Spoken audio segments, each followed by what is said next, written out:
Here are the readings for Monday of the 31st week in Ordinary Time. Today's first reading is from the letter to the Romans, chapter 11, verses 29 to 36, and the Gospel is from Luke, chapter 14, verses 12 to 14. The first reading, a reading from the letter to the Romans. Brothers and sisters, the gifts and the call of God are irrevocable. Just as you once disobeyed God, but have now received mercy because of their disobedience, so they have now disobeyed in order that by virtue of the mercy shown to you, they too may now receive mercy. For God delivered all to disobedience, that he might have mercy upon all. Oh, the depth of the riches and wisdom and knowledge of God! How inscrutable are his judgments, and how unsearchable his ways! For who has known the mind of the Lord, or who has been his counselor, or who has given him anything that he may be repaid? For from him, and through him, and for him are all things. To God be glory forever. Amen. The word of the Lord. Thanks be to God. Responsorial Psalm. Our response shall be, Lord, in your great love, answer me. But I am afflicted and in pain. Let your saving help, O God, protect me. I will praise the name of God in song, and I will glorify him in thanksgiving.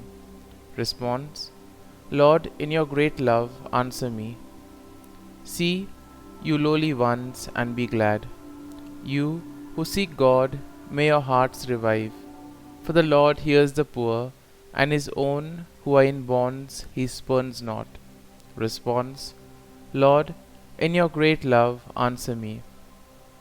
For God will save Zion, and rebuild the cities of Judah. They shall dwell in the land and own it, and the descendants of his servants shall inherit it, and those who love his name shall inhabit it. Response: Lord, in your great love, answer me. Gospel acclamation. Alleluia, Alleluia.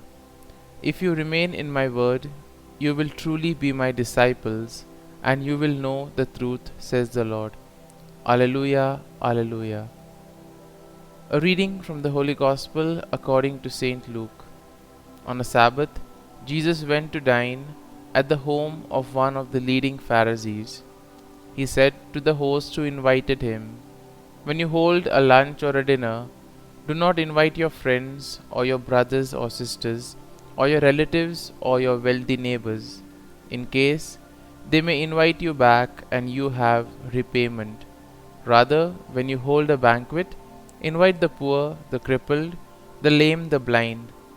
Blessed indeed will you be because of their inability to repay you, for you will be repaid at the resurrection of the righteous. The Gospel of the Lord. Praise be to you, O Lord Jesus Christ.